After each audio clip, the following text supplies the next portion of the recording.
Buenos días, hermanos, ¿cómo están? Gracias a Dios. Ya sé que están pensando, dijo que iba a haber ventiladores y el único que tiene ventiladores es usted. Pero de aquí le soplo yo un poquito, hermanos, para que se refresque el auditorio. Esperamos pronto, de verdad, tener ya los ventiladores colocados. Y quiero antes de iniciar dar un anuncio relacionado con la celebración del Día del Niño, que se va a celebrar, se va a festejar el sábado 29 de abril. Esta celebración es exclusivamente para los niños de nuestra iglesia infantil, hermanos. No se apertura a niños que no asistan a la congregación. El propósito, el pro, perdón, 22 de abril, ok, perdón, 22 de abril es la celebración del Día del Niño y será solamente para los niños de la iglesia. No tiene un propósito evangelístico, sino de edificación para los niños de nuestra congregación. En esta ocasión solamente es para los niños de nuestra congregación. Así que bueno, pues papás de niños de iglesia infantil, por favor, en esta ocasión no hagan extensiva la invitación a otros niños. En esta ocasión es únicamente un evento de la iglesia. Y al final del servicio, todos los papás que tienen hijos en la iglesia infantil van a tener una junta en la planta alta, en la iglesia infantil precisamente, con los maestros. Así que por favor no se vayan, todos los papás con niños en iglesia infantil tienen que pasar a esta junta, por favor. Bueno, pues hermanos, este es un domingo muy importante, es un gran domingo, es una gran fecha.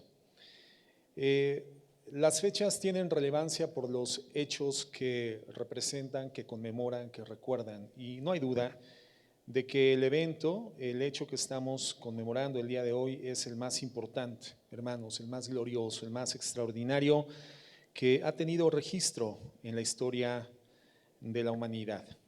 Me estoy refiriendo evidentemente a la resurrección de nuestro Señor Jesucristo. El acontecimiento, digámoslo así, primordial y esencial del plan de redención de nuestro Señor. Literalmente el fundamento, la base, el cimiento del Evangelio de la Gracia, la resurrección de Jesús. De acuerdo a Romanos 10, 9 y 10, para poder ser salvo es necesario creer en la resurrección de Jesucristo. Así de medular es este anuncio, es este evento, es esta realidad. Es imposible acceder a la salvación si no existe una fe clara, definida y contundente en el corazón del ser humano sobre este evento extraordinario, que Jesucristo no fue retenido por la muerte, que Jesucristo al tercer día después de su crucifixión se levantó de entre los muertos. Es el corazón mismo del Evangelio de la Gracia. Y además es el mensaje que Dios ha presentado a la humanidad entera desde la antigüedad. De hecho, en las páginas del Antiguo Testamento, del Nuevo Testamento, encontramos precisamente este mensaje de resurrección. La muerte es solamente, de acuerdo a la palabra, la puerta que nos accede a la eternidad. Y toda persona atraviesa esa puerta y toda persona vive para siempre. No existe hoy una manera de trascender a lo que a continuación subsecuentemente sucederá en la vida de un ser humano, sino a través de esa puerta transicional que es la muerte. La muerte no es sino una puerta por la cual todos atravesaremos en algún momento para poder resucitar a la eternidad. Una eternidad que para algunos será de vida y una eternidad que para otros será de condenación, como lo dice Juan. Pero hoy la misma ciencia lo comprueba y lo define. La energía no se crea ni se destruye y evidentemente nuestra forma de vida ingrávida, espiritual y almática es energía. La energía solamente se transforma. Entonces todos nacemos en esta tierra en condición de trascendencia hacia la eternidad, pero unos trascenderán a la eternidad por vía de la muerte para vida eterna con Cristo y otros para condenación. Entonces todo ser humano va a vivir para siempre, en el gozo eterno o en el sufrimiento eterno. Y para aquellos que han entrado en el reino de Dios por medio de la fe, la promesa es que vamos a experimentar una resurrección para vida. La gran noticia, hermanos, que en esta mañana nosotros podemos recordar precisamente y por causa de la resurrección de Jesús. Y no solamente nuestros espíritus van a vivir por siempre, sino la Biblia especifica que en esta condición de presencia eterna con Dios, no solamente el alma y el espíritu, sino también cuerpos glorificados, debidamente acondicionados para poder transitar eternamente en esta condición. Entonces, vemos que esa ha sido la esperanza del pueblo de Dios a lo largo de toda la historia redentora. Es la esperanza del pueblo de Dios. Fue la esperanza de Abraham, fue la esperanza de Moisés, fue la esperanza de Job, fue la esperanza de Isaías, de Elías, de todos los hombres que mencionados en la Escritura, tanto en el Antiguo como en el Nuevo Testamento, fueron precursores de esta verdad y fueron confirmantes de esta realidad. Entonces, vemos cómo, por ejemplo, el salmista dice que un día despertará a su semejanza, a la semejanza de la resurrección de Jesucristo. Job, por ejemplo, en el capítulo 19, verso 26, dice: y después de deshecha mi piel, aún en mi carne veré a Dios. Aún en mi carne, habiendo sido deshecha mi piel, comida por gusanos, degradada por el paso del tiempo en condición de inercia, inerte, mis ojos verán a Dios. Entonces, esta verdad se ha encontrado en el corazón de los creyentes, en el corazón del pueblo de Dios y evidentemente en el corazón de la iglesia cristiana. En Juan 14, 19, dice el Señor Jesucristo: un poco más de tiempo y el mundo no me verá más, pero vosotros me veréis, porque yo vivo, vosotros viviréis. Dice el Señor: porque yo vivo, vosotros también viviréis. ¿De qué nos habla esto, hermanos?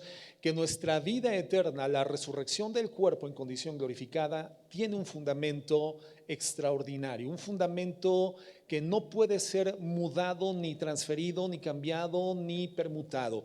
Es el fundamento de su propia resurrección. El Señor se establece a sí mismo como las primicias de la resurrección. Fíjate lo que dice Juan 11:25. Jesús le dijo: yo soy la resurrección y la vida. El que cree en mí, aunque muera, vivirá. Y todo aquel que vive y cree en mí, no morirá jamás. ¿Crees esto? En 1 Corintios 15:20 dice así: mas ahora Cristo ha resucitado de entre los muertos, primicias de los que durmieron. Porque ya que la muerte entró por un hombre, y este hombre sabemos que es Adán, también por un hombre vino la resurrección de los muertos. Porque así como en Adán todos mueren, también en Cristo todos serán vivificados. Pero cada uno en su debido tiempo. Cristo las primicias, luego los que son de Cristo en su venida. Entonces, la garantía de nuestra resurrección es el hecho inobjetable, es el evento histórico de la resurrección de Jesucristo. El fundamento de nuestra fe entera se encuentra en la resurrección del Señor. Entonces, vemos que este evento, hermano, es una gloriosa realidad que a nosotros nos apertura la puerta de nuestra ciertísima esperanza, que nosotros también resucitaremos. Nosotros también resucitaremos. Jesucristo venció al pecado en la crucifixión, pero en su resurrección Jesucristo vence a la muerte. Esto es lo excelso, lo extraordinario, lo glorioso, lo sublime, hermano, del ministerio de nuestro Señor Jesucristo, que no es un ministerio meramente filosófico de ideas trascendentes, no solamente cultiva el corazón y la mente de los seres humanos, sino que oferta genuinamente la posibilidad de tener en Él la más grande esperanza de eternidad para gloria. Jesucristo vence al pecado en la cruz del Calvario, donde es justamente juzgado en nuestro lugar. Pero con su resurrección, el Señor Jesucristo vence a la muerte. Entonces, por la muerte y por la resurrección de Cristo, nosotros hoy tenemos promesas que son extraordinarias, hermanos. Promesas que la Biblia define como fieles y verdaderas, es decir, su cumplimiento es inevitable. El tiempo está inexorablemente transcurriendo hacia el cumplimiento de estas promesas gloriosas, pinaculares, que coronan, hermanos, el ministerio y la obra redentora del Señor Jesucristo, la resurrección de entre los muertos. Quiero que vayamos a Marcos, al capítulo 16, y vamos a dar lectura a esta narrativa de la resurrección de nuestro Señor Jesucristo. Una narrativa extraordinaria, particularmente Marcos nos ofrece la narrativa más concreta, pero nos da todos los elementos de ese día en el cual el Señor, venciendo la muerte, lo hace manifiesto a través de un cuerpo de carne glorificado que se hace patente y a partir de ese momento visible no solamente a unos cuantos hermanos, sino a muchos. Dice así el verso 1 de Marcos 16. Cuando pasó el día de reposo, María Magdalena, María la madre de Jacobo y Salomé compraron especias aromáticas para ir a ungirle. Y muy de mañana, el primer día de la semana, vinieron al sepulcro, ya salido el sol. Pero decían entre sí, ¿quién nos removerá la piedra de la entrada del sepulcro? Pero cuando miraron, vieron removida la piedra, que era muy grande, y cuando entraron en el sepulcro, vieron a un joven sentado al lado derecho cubierto de una larga ropa blanca y se espantaron. Mas se les dijo, no se asusten, buscáis a Jesús Nazareno, el que fue crucificado, ha resucitado, no está aquí, mirad el lugar donde le pusieron. Pero id y decid a sus discípulos y a Pedro que él va delante de vosotros a Galilea, allí le veréis como os dijo. Ellas se fueron huyendo del sepulcro porque les había tomado temblor y espanto, ni decían nada a nadie porque tenían miedo. Vamos a orar, Señor, en esta mañana, con un corazón humilde, Señor, una fe plenamente depositada en este glorioso y majestuoso evento de tu resurrección. Venimos a ser edificados por el poder de tu palabra, sobre la que actúa, Señor, tu Espíritu Santo, trayendo iluminación a nuestra mente y a nuestro corazón. Venimos en reconocimiento de nuestro pecado, Señor. Somos gente falible, somos gente que hierra, fallamos constantemente a pesar de nuestro estado redimido, pero tenemos, Señor, en tu preciosa sangre el lavamiento de pecados, el poder del perdón activo, una sangre que permanece fresca para tus hijos. Señor, ayúdanos a vivir en forma íntegra y a recibir en esta mañana el mensaje del poder de tu resurrección. Bien, vemos entonces que la resurrección es la clave de todo. Si nosotros retiráramos del Evangelio de la Gracia la resurrección de nuestro Señor Jesucristo, literalmente le estaríamos quitando el corazón al Evangelio. No existe posibilidad de la supremacía del Evangelio, la perdurabilidad del Evangelio, la vigencia del Evangelio sin la esencia de la resurrección. Literalmente es el fundamento y el cimiento de nuestra fe. Creemos y aceptamos la resurrección de Jesús más allá de la gran cantidad de objeciones que existen y controversias que históricamente y filosóficamente al paso del tiempo se ha realizado sobre este tema. Para nosotros la resurrección del Señor es algo que aceptamos por fe, por la fe que proviene precisamente de las Escrituras, que nos ofrece la evidencia, los hallazgos historiográficos perfectamente definidos de la existencia de esta realidad. Hemos sido convencidos por el Espíritu Santo de que la Biblia es verdad. Y si la Biblia dice que Jesús resucitó de los muertos, para nosotros es el cierre de toda controversia, el cierre de toda discusión. En las páginas de la Biblia hay evidencia amplia y convincente sobre esta verdad. Pero lo que quiero que veamos en esta mañana es justamente lo que la resurrección de nuestro Señor Jesucristo constata. Lo que la resurrección de nuestro Señor Jesucristo pone de manifiesto e igualmente como argumentos inobjetables en términos sociológicos y en términos filosóficos y en términos reales. En primer lugar, la resurrección de nuestro Señor Jesucristo constata que la palabra de Dios es única, verdadera e infalible. La resurrección de Jesucristo constata que la palabra de Dios, la Biblia, la Escritura, es única, es verdadera y es infalible. Entonces, quiero que vayamos a Hechos 2:23, por favor.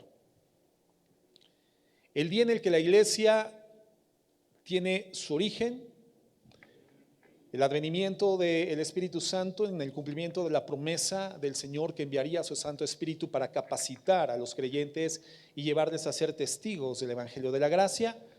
El primer día de la fiesta de Pentecostés, donde el apóstol Pedro dicta el primer mensaje evangelístico a una agrupación de más de 5,000, 10,000 judíos reunidos en ese lugar de la tierra. Y al término de esta predicación, más de 3,000, dice la palabra, proceden a la fe en Jesucristo. Y él dice en ese discurso, en Hechos 2:23, a este, refiriéndose a Jesús, entregado por el determinado consejo y anticipado conocimiento de Dios, prendisteis y matasteis por manos de inicuos, crucificándole. al cual Dios levantó. Fíjate el mensaje que introduce en esta explicación evangelística. No puede existir mensaje del evangelio sin el anuncio de la resurrección. Y entonces Pedro lo introduce, al cual Dios levantó, sueltos los dolores de la muerte, por cuanto era imposible que fuese retenido por ella. Porque David dice de él: veía al Señor siempre delante de mí, porque está a mi diestra, no seré conmovido. Por lo cual mi corazón se alegra y se gozó mi lengua, y aún mi carne descansará en esperanza, porque no dejarás mi alma en el Hades, ni permitirás que tu santo vea corrupción. Me hiciste conocer los caminos de la vida, me llenarás de gozo con tu presencia. Pedro, hermanos, en este momento del discurso está haciendo una cita textual prácticamente del Salmo 16. Un salmo inspirado por el Espíritu Santo al rey David y que es un salmo enteramente mesiánico. Lo escribe en forma personal el rey David y en primera persona, pero evidentemente no estaba describiendo de sí mismo lo que sucedería en el futuro, porque el alma de David, hermano, sí fue al Hades y el cuerpo de David enfrentó corrupción y su cuerpo físico todavía no sale de su sepulcro. Entonces, evidentemente en ese salmo que cita el apóstol Pedro, no se está refiriendo a sí mismo. Fíjate lo que dice el verso 29. Varones hermanos, se os puede decir libremente del patriarca David que murió y fue sepultado y su sepulcro está con nosotros hasta el día de hoy. O sea, lo que Pedro está diciendo es justamente esto. David no se está refiriendo a sí mismo porque él no ha regresado de la muerte. Su tumba es conocido literalmente por todos. En el verso 30 dice: pero siendo profeta, refiriéndose a David, y sabiendo que con juramento Dios le había jurado de su descendencia en cuanto a la carne, levantaría al Cristo para que se sentase en su trono. Viéndolo antes, habló de la resurrección de Cristo, que su alma no fue dejada en el Hades, ni su carne vio corrupción. ¿Qué hace Pedro, hermanos, en esta disertación, en este mensaje? Él está explicando que David estaba profetizando como profeta de Dios la resurrección de Jesucristo. Fue Jesucristo cuya carne permanecería en esperanza, cuya alma no sería abandonada en el Hades y quien como el santo su alma jamás vería corrupción. En David entonces, hermanos, se cumplió, su tumba estaba cerrada. David, hermano, es el profeta, mas no es el personaje del Salmo. Pero David, hermano, fue este hombre que estaba prediciendo la resurrección de Jesucristo el Mesías. Para resumir el argumento de Pedro, lo que en esta lógica, cuando él diserta este sermón, él está diciendo: el Salmo 16 que yo estoy citando se refiere a alguien resucitado. No puede ser David. El Mesías debía de venir de la generación de David, la genealogía de David. El Salmo se refiere al Mesías, no a David, y el Mesías, por lo tanto, sería resucitado de los muertos.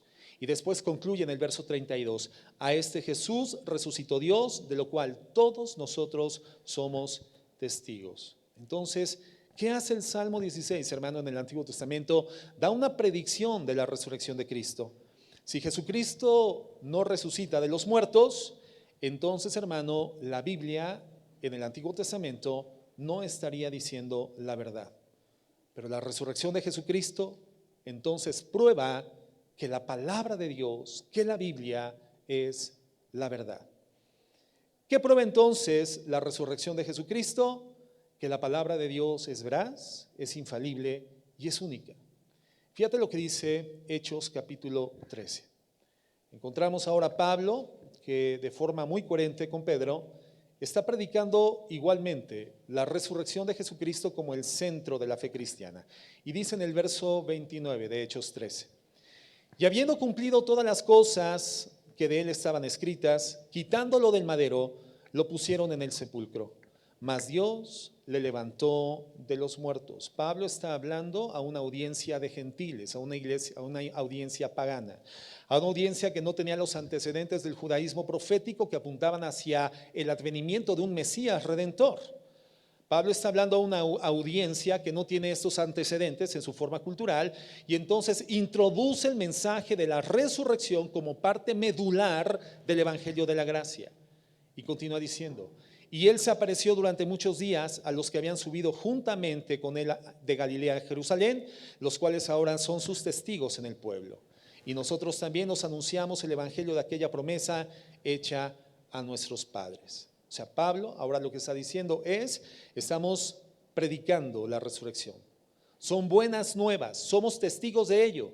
Y eso es aquello que fue prometido a los padres judíos, los santos del Antiguo Testamento. Hermanos, nuestra fe en la resurrección de Jesucristo se encuentra fundada mucho más que simplemente en la condición vacía de la tumba, la cual es evidente a todos los testigos oculares el tercer día después de la crucifixión de Jesús. Hermano, la resurrección de Jesucristo es algo, es un hecho patente, palpable, visible para muchos testigos que vieron literalmente, que palparon, tocaron y tocante al verbo de vida. Entonces expresan proféticamente lo que representa para nosotros creer en la resurrección de Jesucristo como un hecho indubitable, un hecho absolutamente innegable. Nuestra fe se encuentra en evidencias históricas que se encuentran definidas en la palabra de Dios, hechos que fueron vistos, que fueron tangiblemente percibidos por los sentidos físicos, gente que vio, habló, comió, tocó, palpó al Mesías resucitado. En el verso 33, Pablo dice, lo cual Dios ha cumplido a los hijos de ellos, y nosotros, resucitando a Jesús, como está escrito también en el Salmo 2, mi hijo eres tú, yo te he engendrado hoy. Entonces él está diciendo que cuando el salmista dijo esto, estaba diciendo que Jesucristo resucitaría de los muertos. Y en el verso 35, él también cita el Salmo 16. Dice, por eso dice también en otro salmo, no permitirás que tu santo vea corrupción. Porque a la verdad David, habiendo servido a su propia generación, según la voluntad de Dios, durmió y fue reunido con sus padres y vio corrupción. Mas aquel a quien Dios levantó no vio corrupción. Entonces, ¿qué vemos? Vemos a Pablo que en base a estas tres profecías del Antiguo Testamento predica a los gentiles la resurrección de Jesús. Si Jesucristo, hermanos, no resucita, el Salmo 2 está mal. Si Jesucristo no resucita, el Salmo 16 es una mentira. Si Jesucristo no resucita, cualquier otra evidencia profética o anuncio profético del Antiguo Testamento es un error. La Biblia entonces, hermano, no sería un documento confiable, no siempre diría la verdad, y entonces, ¿quién podría discernir cuándo la Biblia habla la verdad y cuándo no lo hace? Habríamos simplemente sido dejados con un documento fallido que no le ofrece ninguna cierta esperanza, una esperanza ciertísima e innegable a la humanidad. Pero si Jesucristo resucita de los muertos, entonces las profecías son verdad, la palabra de Dios es verdad y es confirmada como aquella que habla solamente la verdad. En Hechos 26-22 vemos a Pablo en su defensa ante el rey Agripa. Él se encontraba en tránsito hacia Roma para ser juzgado.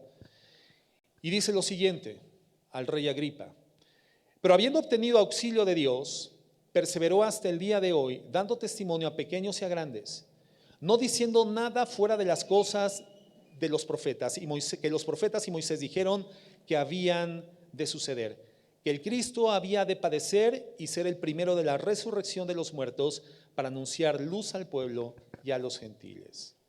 Entonces, hermanos, la Escritura se encuentra en una condición muy peligrosa.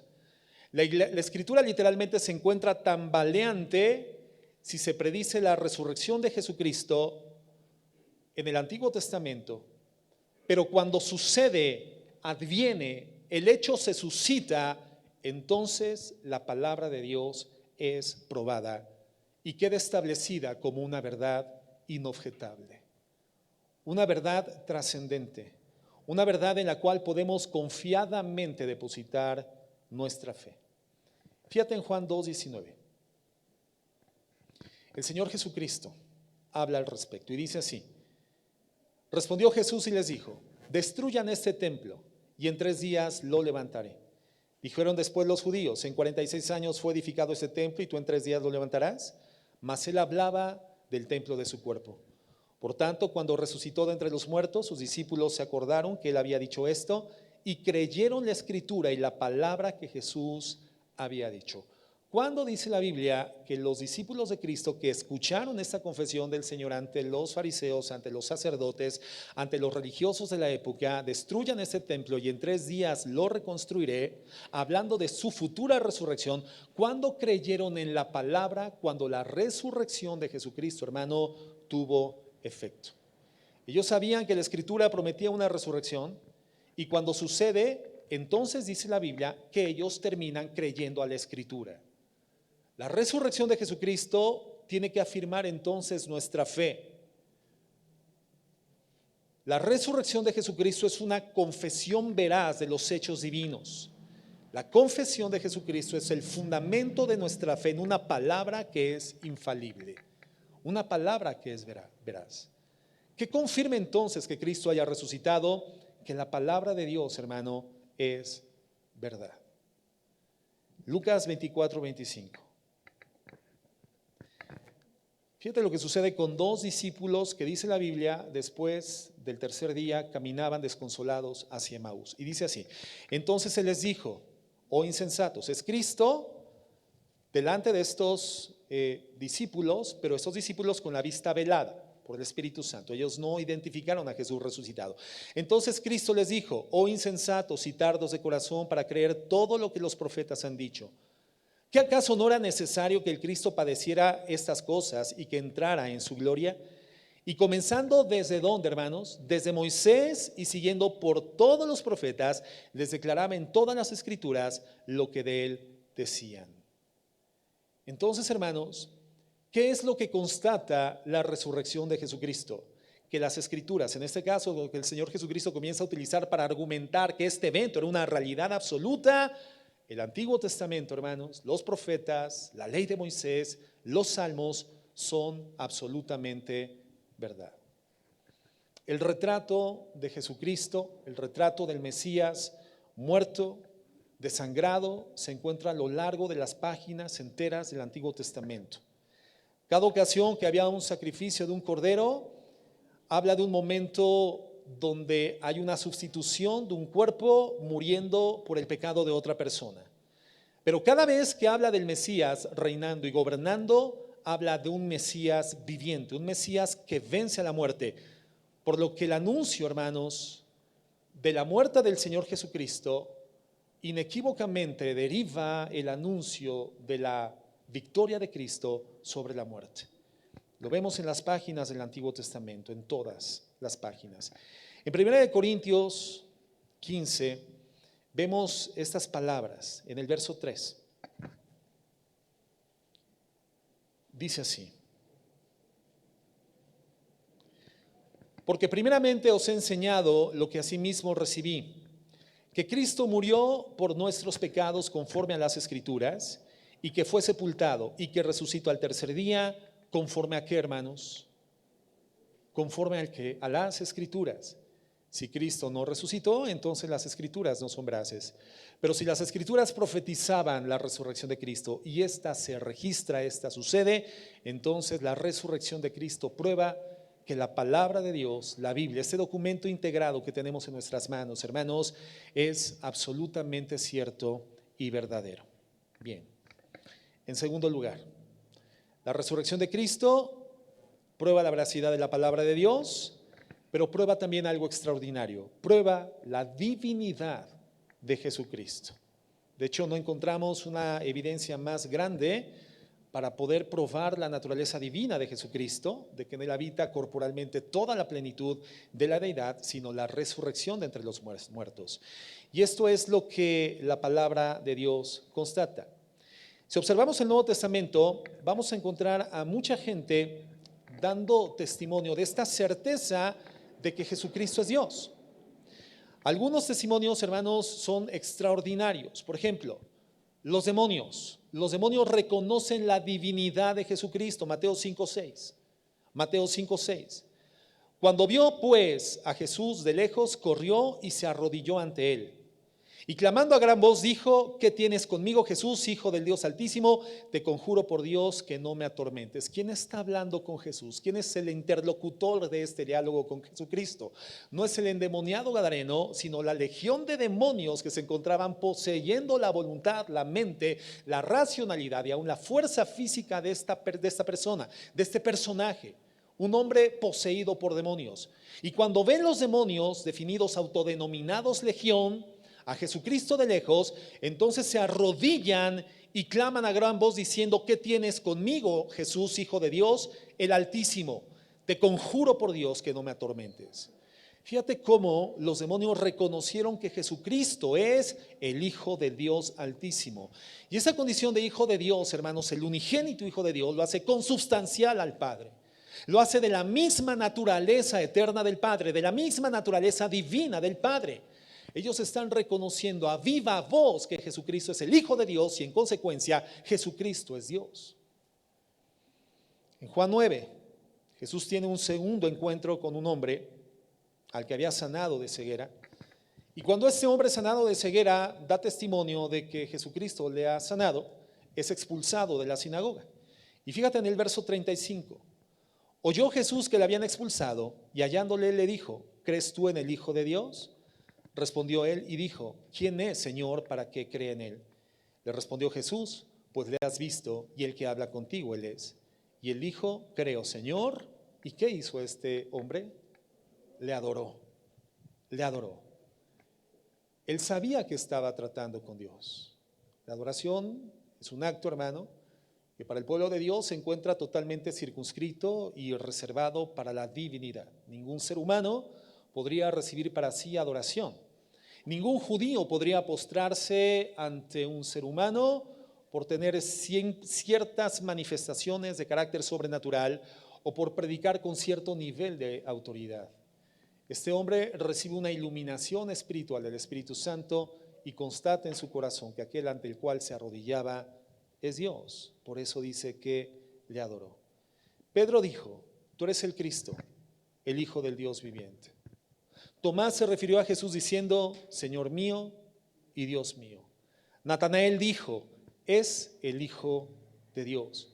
Mateo dijo: es Dios con nosotros. Marcos dijo: Él es Jesucristo, el Hijo de Dios. Lucas dijo: Él es el Hijo de Dios. Los apóstoles, los escribas del Nuevo Testamento afirmaron que la deidad de Jesucristo es algo absolutamente inobjetable. Juan el Bautista dijo: doy testimonio de que este es el Hijo de Dios. Marta, hermana de María, dijo: he creído que tú eres el Cristo, el Hijo del Dios viviente. Un soldado romano, después de la muerte de Cristo en la cruz, al traspasarlo con la lanza, dijo: verdaderamente este es el Hijo de Dios. Y Cristo, de forma repetida, hizo afirmaciones sobre él mismo. Él dijo: si me has visto a mí, has visto al Padre. Yo y el Padre uno somos. Romanos 1:4. Veamos ese testimonio, por favor. Pablo, desde el verso 1. Siervo de Jesucristo, llamado a ser apóstol, apartado para el evangelio de Dios, que él había prometido antes de sus profetas en las Escrituras santas, acerca de su Hijo nuestro Señor Jesucristo, que era del linaje de David según la carne, que fue declarado Hijo de Dios con poder según el Espíritu de santidad, por la resurrección de entre los muertos. ¿Qué es lo que el apóstol Pablo en el verso 4 está constatando? Que la resurrección de Jesucristo establece inobjetablemente que Jesucristo es el Hijo de Dios, que fue declarado Hijo de Dios con poder según el Espíritu de santidad, y esto fue posible por el poder de su resurrección. Entonces, cuando el Padre hace su declaración de complacencia sobre su Hijo, Él dice: a mi Hijo oíd. Una palabra muy importante de parte de Dios, una palabra importantísima, porque de qué otra manera Dios podría establecer la guía para la humanidad hacia la redención si Jesucristo no ha resucitado de entre los muertos. Él deposita la guianza sobre Cristo porque Cristo, siendo su Hijo y por el poder del Espíritu Santo, resucita de entre los muertos. En Hechos 13, 29 y 30 dice así: Y habiendo cumplido todas las cosas que de él estaban escritas, quitándolo del madero, lo pusieron en el sepulcro. Mas Dios le levantó de los muertos. Romanos 6:4. Porque somos sepultados juntamente con él para muerte por el bautismo, a fin de que como Cristo resucitó de los muertos por la gloria del Padre, así también nosotros andemos, ¿cómo, hermanos? ¿En vida qué? ¿En dónde andamos? ¿No está el verso? En vida nueva. Romanos 6:4. Apóyenme por favor ahí en la mesa de proyección. Lo voy a volver a leer. Porque somos sepultados juntamente con él para muerte por el bautismo, a fin de que como Cristo resucitó de los muertos por la gracia del Padre, así también nosotros andemos en una nueva manera de vivir. En vida nueva. Ahí está. Dios resucita a Jesucristo de entre los muertos a través de su gloria, a través de su poder, por la gracia, por el poder de su Espíritu Santo. Y este poder de resurrección del cuerpo de Cristo, hermano, que lo levanta literalmente de la muerte, que lo saca del Seol y que lo lleva a la vida física, no solamente a la vida espiritual, sino a la vida física glorificada, es el poder de la resurrección, del nuevo nacimiento que se encuentra al interior de toda persona que ha creído en este mensaje. El poder que resucita de los muertos a Jesucristo es el poder que habita dentro de nosotros, transformando continua y progresivamente nuestra vida. Por lo tanto, si tú has creído en la resurrección de Cristo, el Espíritu Santo que le resucitó y lo levantó de los muertos, es el Espíritu Santo que te lleva a una nueva vida. Así como la resurrección de Jesucristo prueba que la palabra de Dios es verdad, que su divinidad es absolutamente inobjetable, hermano, ese poder de resurrección tiene que hacer inobjetable una vida nueva en aquellos que hemos creído. Efesios 1:19, por favor. Dice así: ¿y cuál la supereminente grandeza de su poder para con nosotros los que creemos, según la operación del poder de su fuerza, la cual operó en Jesucristo, resucitándole de los muertos y sentándole a la diestra en los lugares celestiales, sobre todo principado y autoridad y poder y señorío, y sobre todo nombre que se nombra no solo en este siglo, sino también en el venidero. Y sometió todas las cosas bajo sus pies y lo dio por cabeza sobre todas las cosas a la iglesia. Nuevamente, hermanos, la predicación de la resurrección de Jesucristo. Entonces, ¿qué es lo que prueba que Jesucristo resucitó? En primer lugar, prueba la veracidad de su palabra, la veracidad del Antiguo y del Nuevo Testamento. Prueba también que Jesucristo es Dios. Y en tercer lugar, la resurrección del Señor prueba la conclusión de nuestra salvación. Fíjate lo que dice Romanos 4:25. Dice así: hablando de Cristo, el cual fue entregado por nuestras transgresiones y resucitado, ¿para qué? ¿Para qué? Para nuestra justificación. Si tenemos un poco lenta la mesa de proyección, hermanos, tenemos nuestras Biblias. Te pido por favor que no confíes del todo en la tecnología. Más vale, ¿verdad?, la tinta que está impresa en el papel de tu escritura, de tu Biblia, ¿verdad?, manual. Entonces intenten, si los tienen a la mano, buscar los textos bíblicos, por favor.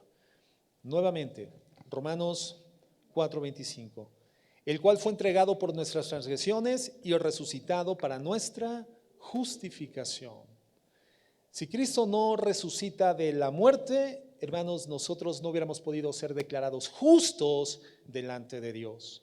¿Qué prueba que Cristo haya resucitado? Que la salvación se cumplimenta, se completa, se termina de forma perfecta y cabal en nuestras vidas. Hoy somos salvos, no solamente por la muerte de Cristo, hoy somos salvos y tenemos la promesa de la resurrección de los muertos por la resurrección de Cristo, que nos hace justos delante de Dios. Cuando dice, su nombre será llamado Jesús, porque Él salvará al pueblo de sus pecados, en el anuncio que los ángeles hacen a los pastorcillos, que el ángel hace a María sobre la naturaleza de ese ser que nacería a través de ella, esa declaración de que Él salvaría al pueblo de sus pecados es exactamente lo que Dios quería. Pero para hacer esto tuvo que llevarlo a la muerte y resucitarlo de entre los muertos. Entonces, hermanos, esa es una evidencia indispensable del valor eficaz de la muerte. Es el Padre declarando: la muerte de mi Hijo cumple el propósito por el cual se planificó. La muerte de Cristo y su resurrección fue planificada para nuestra justificación. Entonces, hermanos, la resurrección de Cristo de los muertos confirma que lo que Él hizo en la cruz satisfizo la ira santa del Padre, nos otorga la justicia a través de su sacrificio, y si Él no hubiera resucitado, entonces, hermanos, nosotros estaríamos perdidos todavía en nuestros delitos y pecados. No habría justicia disponible para nosotros. Él fue resucitado de los muertos y su resurrección operó para nuestra justificación. Él fue resucitado para que los ojos de Dios fuéramos hechos justos, para que los ojos de Dios pudiéramos estar sin pecado. Cuando Él fue resucitado, Dios pudiera decir: yo he aceptado ese sacrificio. En Juan 14, 19, el Señor Jesucristo dice lo siguiente: todavía un poco y el mundo no me verá más, pero vosotros me veréis, porque yo vivo, ustedes también vivirán. La resurrección de Jesucristo es la fuente de nuestra vida eterna. Si Cristo no resucita, entonces Él no pudo haber demostrado que podía conquistar a la muerte. Si Cristo no resucita, Él no estaría vivo. Y si Cristo no estuviese vivo, hermanos, entonces, por supuesto, no podría darnos vida a nosotros. Pero por cuanto Él vive, nosotros también viviremos. La vida eterna, entonces, hermanos, ¿de qué depende? De la resurrección de Jesús. Un elemento básico en la salvación que Dios nos otorga. Juan 16, 7. Fíjate lo que dice el Señor Jesucristo. Pero yo os digo la verdad, os conviene que yo me vaya, porque si yo no me fuera, el Consolador no vendría a vosotros, mas si me fuere, os lo enviaré. ¿Qué significa que Jesús se iría de la presencia de sus discípulos? Que Jesucristo moriría. Jesucristo le sería quitado en el plano físico, Jesucristo sería privado de la vida física, sería sepultado y por lo tanto Él saldría de la vista, de la disponibilidad, de la accesibilidad de los discípulos. Eso significa cuando los dice: de verdad les conviene que yo me vaya, porque si yo no me fuera, el Consolador, el Espíritu Santo, no vendría a vosotros, mas si yo me fuere, os lo enviaré. Y cuando Él venga, convencerá al mundo de pecado, de justicia y de juicio. Fíjate, el Señor Jesucristo dice: cuando Él venga, los va a guiar a toda justicia y a toda verdad.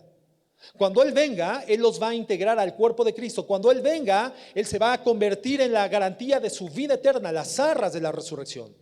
Cuando el Espíritu Santo venga, Él va a morar en ustedes, Él los va a convertir en el templo en el cual yo voy a habitar a través de la forma de ese Espíritu Santo. Ustedes se van a convertir en mi tabernáculo. Cuando Él venga, Él los va a capacitar para el servicio a mí, y cuando Él venga, Él los va a guiar. Cuando Él venga, Él los va a instruir en la palabra de verdad y de justicia. Cuando Él venga, Él los va a ungir, Él les va a enseñar para que no necesiten un maestro, y todo esto va a suceder cuando el Espíritu Santo venga a ustedes. El ministerio del Espíritu Santo entra en la tierra, y esto dependía completamente, hermanos, de la muerte y de la resurrección de Jesucristo. Sin resurrección, hermanos, no hay ascensión de Cristo al cielo, y si Cristo no asciende resucitado a la presencia de Dios, no hubiera enviado a su Espíritu Santo. Si no hay Espíritu Santo, no hay iglesia, no hay vida nueva, no hay vida eterna, no hay guianza a la justicia y a la verdad, no hay perfeccionamiento, no hay crecimiento, no hay santificación, no hay templo humano que pueda ser la habitación de Dios en la tierra. Si no hay resurrección de entre los muertos, hermanos, no existe Espíritu Santo en nosotros. Cuando hablamos entonces de la resurrección de Jesús como este elemento central de la salvación de Dios, estamos hablando del corazón del cristianismo. Estamos hablando de la pieza esencial, del fundamento del Evangelio. Si Cristo no resucita, hermano, nada sucede, nada acontece. Fíjate lo que dice 1 Corintios 12, 15, 12. 1 Corintios 15, 12. ¿Qué prueba entonces la resurrección de Jesús? En primer lugar, la palabra de Dios es verdad. La palabra de Dios, hermanos, es verdad, es inobjetable, es única, es perfecta. Número 2, Jesucristo es Dios. Número 3, se ha consumado nuestra justificación por su resurrección. Somos salvos delante de Dios en condición perfecta y completa. No nos hace falta absolutamente nada por la resurrección de Jesús. Y número 4, por la resurrección de Jesucristo nos fue enviado el Espíritu Santo. Existe algo que se llama Iglesia Cristiana, la representatividad de Dios en la tierra, la encomendada para llevar el mensaje del Evangelio, aquellos que reflejan fulgurantemente la luz de Jesucristo, aquellos que humanamente reflejan el carácter de Cristo, los pequeños ungidos. La Iglesia de Cristo es la consecuencia del envío del Espíritu Santo posterior a la resurrección de Cristo. Si no hay resurrección de Cristo, no hay Iglesia, no hay Espíritu Santo, no hay cambio, no hay transformación, no hay santificación, no hay crecimiento, no hay absolutamente nada. La palabra de Dios sería una falsedad. La divinidad de Jesucristo estaría en juego. Sería una simple falsificación, un falso Mesías más, digno de la muerte de la cual fue sujeto por blasfemia, si Jesucristo no resucita. Pero Jesucristo resucitó. ¿Tú lo crees? ¿Tú crees que Cristo resucitó? 1 Corintios 15, 12. Ahora bien, si se predica que Cristo ha resucitado de entre los muertos, ¿cómo dicen algunos entre ustedes que no hay resurrección de muertos? Y si no hay resurrección de muertos, entonces ni siquiera Cristo ha resucitado. Fíjate la línea lógica de pensamiento que establece aquí el apóstol Pablo por inspiración del Espíritu Santo. Si dicen que no hay resurrección de muertos, si esto fuera verdad, entonces Cristo tampoco resucitó de entre los muertos. Y si Cristo no ha resucitado, entonces vana es nuestra predicación y también vana es nuestra fe. ¿Qué significa la palabra vanidad? Significa vacío, significa vaciedad, sin sustento, sin contenido, sin significado. Si Cristo no resucita de los muertos, nuestra fe es vana. ¿Cuál es el fundamento de tu fe? La resurrección de Cristo entre los muertos. Las cosas que emitió la boca de Buda, de Mahatma Gandhi, de los grandes pensadores, filósofos de la historia de la humanidad, los grandes pacifistas, son cosas que en sí mismas contienen cierto nivel de virtud, al punto en que inclinaron el corazón de grandes masas, siguiéndolos como sus grandes ídolos o idearios o ideólogos políticos, ideólogos filosóficos, hermanos. Pero ¿por qué nosotros no creemos en la palabra de Buda? ¿Por qué no creemos, inclinamos nuestro corazón hacia la palabra de Mahatma Gandhi o cualquier otro filósofo o hombre de virtud en la tierra, que han existido muchos en condición humana? ¿Por qué? Porque nuestra fe se fundamenta en el contenido glorioso, incomparable, irrepetible de la resurrección de Cristo. Pero si la resurrección de Cristo no fuera una realidad, dice Pablo, nuestra fe sería como la fe en cualquier otro ser humano que ha muerto, que está en la sepultura, que su carne se ha degradado y que no ha salido de entre los muertos. Nuestra fe sería tan vana como la de cualquier otro sistema filosófico, religioso o sistema de pensamientos en la tierra. Así sería nuestra fe si Cristo no resucitó. Aún más, somos hallados testigos falsos de Dios, porque hemos testificado contra Dios que Él resucitó a Cristo, a quien no resucitó, si en verdad los muertos no resucitan. Pues si los muertos no resucitan, entonces ni siquiera Cristo ha resucitado. Y si Cristo no ha resucitado, vuestra fe es falsa. Todavía estamos en nuestros pecados.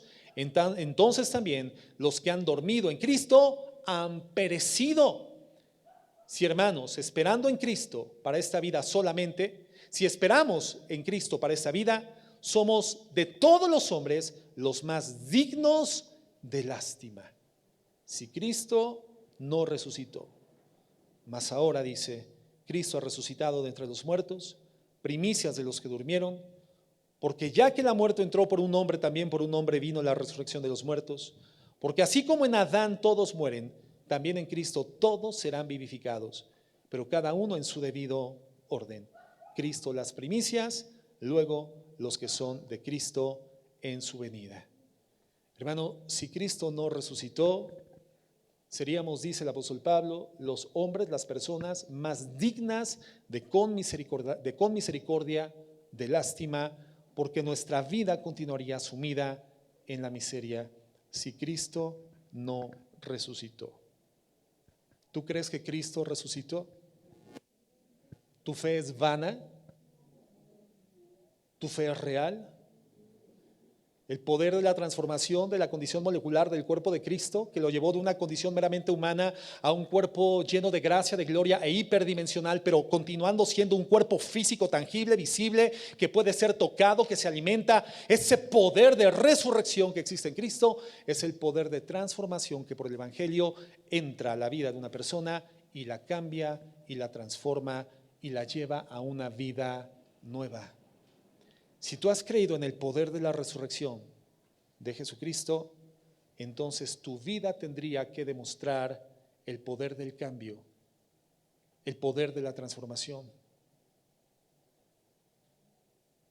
Muchos cristianos viven como si su fe fuese vana. Muchos cristianos viven como si no hubiese Jesucristo resucitado, con una forma de vida que da lástima. En su relación con Dios, vidas rituales, vidas litúrgicas, vidas áridas, vidas desérticas.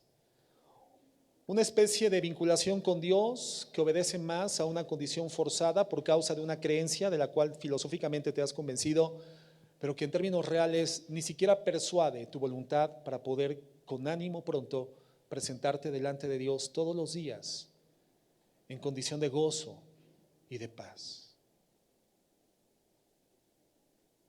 Si nuestra fe no es vana, ¿por qué la vida de muchos cristianos transita como si no existiera el poder de la resurrección? Como si sus vidas hubieran sido transformadas por el mismo poder que resucita a Cristo de los muertos, y sus vidas continúan reflejando la misma lástima miserable en su relación conyugal. Matrimonios que no reflejan la luz de la resurrección, el poder del cambio, el poder de la transformación. En su relación con los hijos, instruyendo y fundando en sus corazones valores meramente materiales y mundanos, porque en términos reales esa persona nacida de nuevo no tiene el poder de la fe que transforma, y por lo tanto la búsqueda de esa mente y de ese corazón continúan siendo los valores temporales y transitorios de esta vida, y es lo que funda en el corazón de sus hijos. Hijos que están siendo instruidos por padres que, llamándose cristianos, solamente están conformados para poder ser consumidores ávidos de los valores que produce el mundo. Amor por el dinero, confianza en lo material, una vida en la búsqueda del bienestar y del placer inmediato. Estudia, mi hijo, para que sea alguien en la vida. La identidad de tu hijo no se encuentra en lo que estudia o no. La identidad de nuestros hijos se encuentra en el poder de la resurrección de Jesucristo. ¿Por qué, si entonces hemos creído en el poder de la resurrección, las relaciones de trabajo continúan siendo tan lastimosas y miserables como antes de conocer a Jesucristo? ¿Por qué continuamos relacionándonos con el trabajo, con el dinero, con los bienes materiales de la misma forma en la que lo hacíamos antes de conocer al Señor y el poder de su resurrección? Consumiendo valores que produce el mundo y haciendo de nuestro cristianismo algo que no proyecta una fe fundada en el poder de la resurrección. Si hemos creído que Cristo ha resucitado, entonces, hermanos, somos llamados a una vida nueva. Y el apóstol Pablo, inspirado por el Espíritu Santo, dice: nuestra fe no es vana. Si Cristo no hubiera resucitado, seríamos los más dignos de lástima. El punto es que Cristo resucitó, pero la vida de muchos hijos de Dios sigue dando lástima.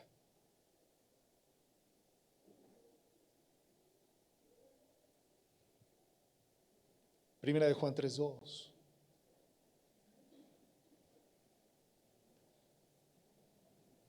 Amados, ahora somos hijos de Dios y aún no se ha manifestado lo que hemos de ser. Pero sabemos que cuando Él se manifieste, seremos semejantes a Él, porque le veremos como Él es. Semejantes a Cristo cuando Él se manifieste en su condición glorificada, hermanos. La Biblia dice que cuando Él regrese por la iglesia, los muertos en Cristo resucitarán primero, recibirán un cuerpo glorificado y después los que permanezcan en vida siendo cristianos recibirán igualmente en el proceso de llegar a las nubes en la presencia de Dios un cuerpo igualmente glorificado a la imagen y semejanza de la gloria del cuerpo de Cristo, hermanos. Dice la Biblia que cuando Él se ha manifestado entonces sabremos lo que hemos de ser. Esto todavía no lo somos, pero lo haremos cuando Él se manifieste. Pero sabemos que cuando Él se manifieste seremos semejantes a Él porque le veremos como Él es. Y todo aquel que tiene esta esperanza puesta en Él, ¿qué esperanza? La de un cuerpo resucitado, un cuerpo glorificado. Todo aquel que tiene esta esperanza en Él, ¿qué hace? Hermano, ¿tú tienes esa esperanza en Cristo? ¿Sí? Si mueres, es ganancia. Tu cuerpo permanecerá temporariamente en una sepultura, degradado por el fuego, de la forma o modalidad que tú decidas, antes de morir, obviamente, porque si no decidiste antes de morir, bueno, tu cuerpo descansará en el sepulcro como tus familiares definan. Pero si tú lo definiste, será como tú lo definiste, temporalmente, pero finalmente ese cuerpo resucitará. Si tú no moriste y permaneces vivo, el Espíritu Santo te dará por su poder un cuerpo totalmente transformado, hiperdimensional, pero físico, como el cuerpo de la gloria de nuestro Señor Jesucristo. Cuerpo molecularmente completamente diferente, una composición molecular diferente. Si tú tienes esta esperanza, ya sea que mueras o vivas cuando Cristo se manifieste, tu vida entonces tendrá que ser significada por este valor. Purificarte todos los días, así como Jesucristo es puro. Purificarnos de las formas del mundo, de la mentalidad del mundo, de los valores del mundo, de los hábitos del mundo, del consumo del mundo. Purificarnos del anhelo por las riquezas, el anhelo por lo material, el anhelo por la preeminencia, el deseo de la supremacía, el deseo del bienestar personal a toda costa, el deseo de establecer mi dignidad y mi justicia por encima del globo terráqueo, establecer una demanda constante por lo que yo considero lo justo para mi vida. Dice la Biblia que el que tiene esta esperanza de la resurrección se purifica todos los días, así como Cristo es puro. El problema es que si tú eres un hijo de Dios y tienes esta promesa sobre la cual tendrás que fundar sólidamente tu fe y no te purificas todos los días como Cristo es puro, tu forma de vida lastimosa es tan lastimosa como si tu fe fuera una fe vana, como si Cristo no hubiera resucitado de entre los muertos. ¿Cómo vivimos, hermanos, a la luz de esta verdad? A la luz de la resurrección. ¿Cómo la resurrección de Jesucristo ha impactado nuestra forma de vida? ¿Cómo la resurrección de Cristo ha impactado nuestra forma de pensar, nuestra forma de hablar, nuestra forma de vivir, nuestra forma de tomar decisiones, nuestra forma de trabajar, nuestra forma de relacionarnos con el dinero, nuestra forma de no darle valor a las cosas materiales, nuestra forma de no amar las cosas materiales visibles y caducas?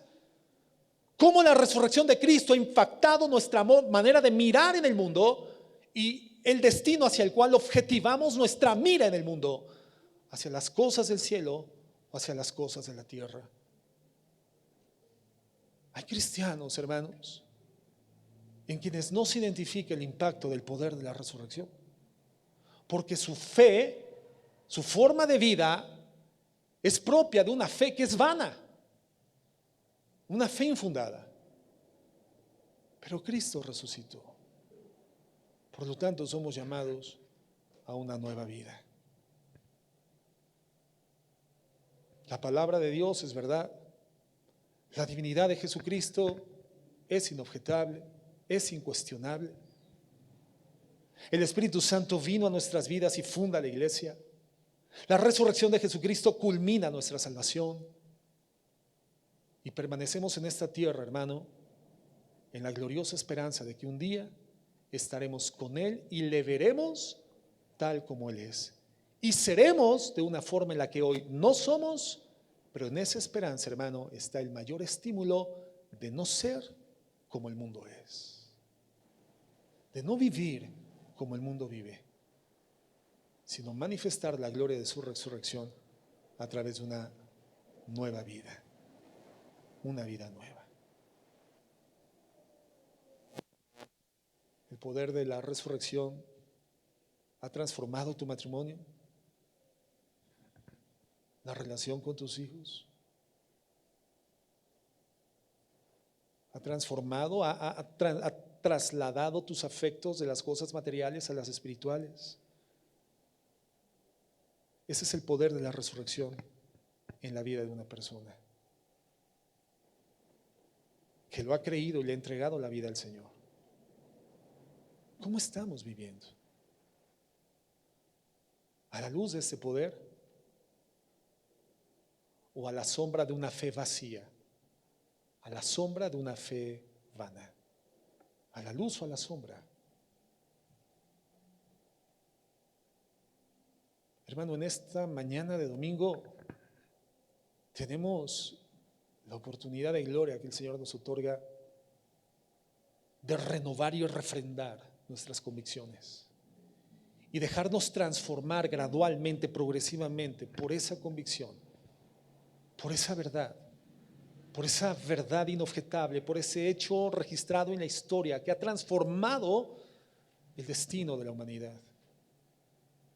Cristo resucitó, las primicias de la resurrección. Si Él vive, tú y yo también viviremos. ¿No te llena de gozo esta verdad? ¿No te llena de paz esta realidad? ¿No cambia la perspectiva de tus valores? ¿No cambia el objetivo de tus esfuerzos? ¿No define una nueva forma de vida? Hermano, a eso somos llamados. No a dar lástima, como si nuestra fe fuera vana. No dar lástima, como si Jesucristo no hubiera resucitado. ¿Qué genera tu matrimonio en la perspectiva social? La gente que ve tu matrimonio, la gente que ve a tus hijos, la gente que ve tu paternidad, la gente que ve tu forma de vivir, de trabajar, la gente que ve la manera en la que administras el dinero para la gloria de Dios. ¿Qué genera? ¿Admiración o lástima? Ese es un sensor. Si tu fe está llena de esta verdad, fundamentada en esta verdad, entonces tu fe te lleva a una nueva forma de vida, a la luz del poder de la resurrección. En esta mañana tenemos la oportunidad igualmente de celebrar en honor a esta situación que estamos tratando, la Cena del Señor, la cual en sí misma, hermanos, es un anuncio, si bien de la muerte de nuestro Señor Jesucristo, también lo es de su resurrección. Porque este ritual memorial, dice la Biblia, que lo practiquemos hasta que Él regrese.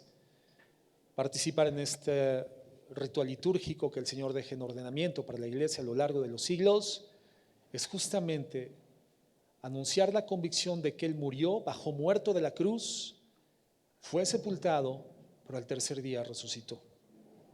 Y por lo tanto lo practicamos porque sabemos que Jesucristo regresará hasta que Él vuelva.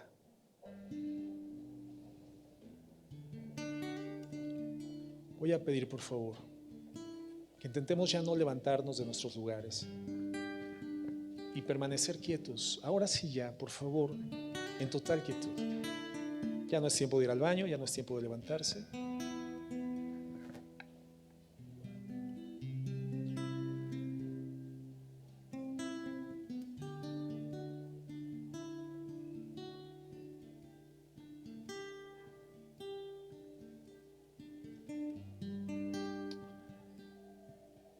Te voy a pedir que inclines tu rostro.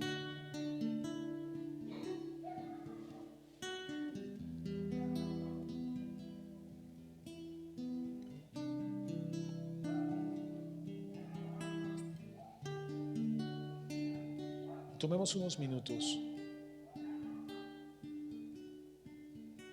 para reflexionar con seriedad y con humildad, con honestidad.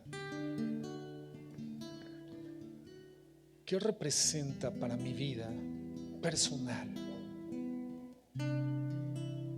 la muerte de mi Señor?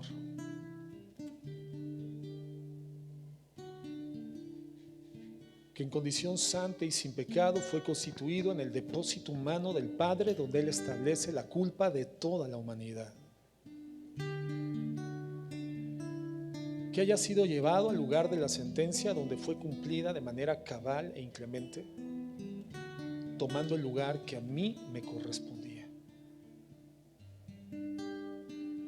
Que mi Señor muere no por su pecado, porque Él vivió sin pecado, sino por el mío.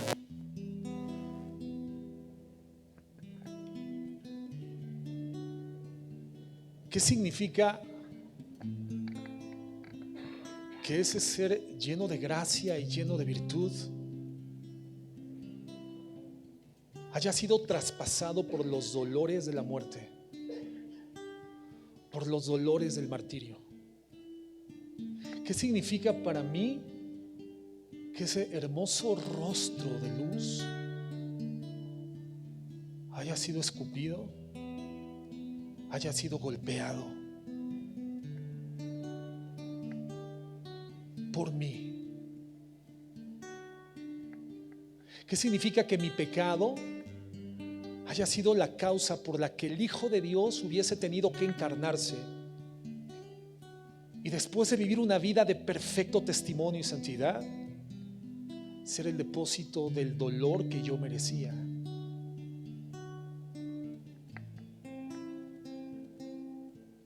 ¿Qué significa que el precio por mi paz haya sido cubierto por su sacrificio, por su dolor en su carne? Lo que significa que hoy yo puedo vivir con estabilidad en mi mente y psicológica, que puedo acceder a la paz, que puedo acceder a una vida de reposo y de gozo, que puedo tener tan extraordinarias promesas a mi alcance, promesas espirituales de vida eterna.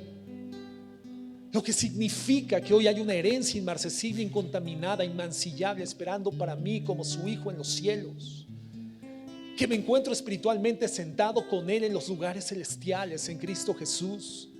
Que hoy soy ciudadano de dos dimensiones, la celestial y la terrena, pero que en esta condición terrena solamente soy un peregrino en tránsito hacia una patria eterna y celestial. ¿Qué significa que por ese sacrificio y dolorosa muerte hoy obtengo este beneficio?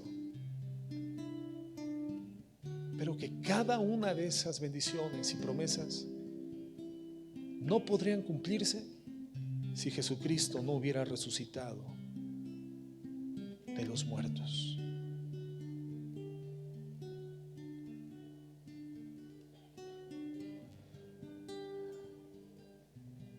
Señor, quiero reflexionar en esto.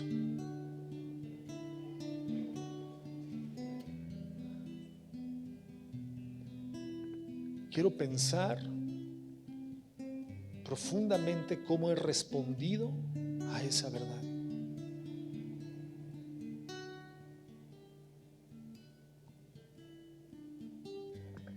Quiero reflexionar si esa verdad fundamental me motiva de verdad para cambiar, me estimula para ser diferente, me estimula para vivir una vida nueva, me estimula para desechar los valores del mundo que intentan aprisionarme y gobernar mi mente y mis decisiones.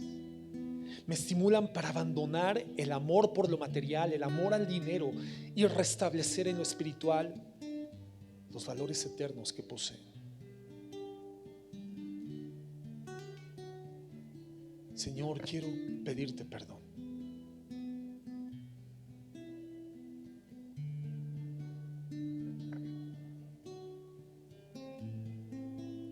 Perdóname. Quiero participar de esta cena tuya, de esta santa cena con conciencia, reflexionando de verdad y arrepintiéndome por mi maldad y por mi pecado. pero también con la firme determinación de purificarme todos los días, así como tú eres puro.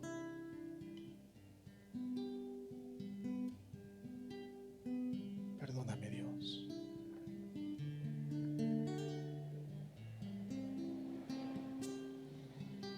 Perdóname, Señor.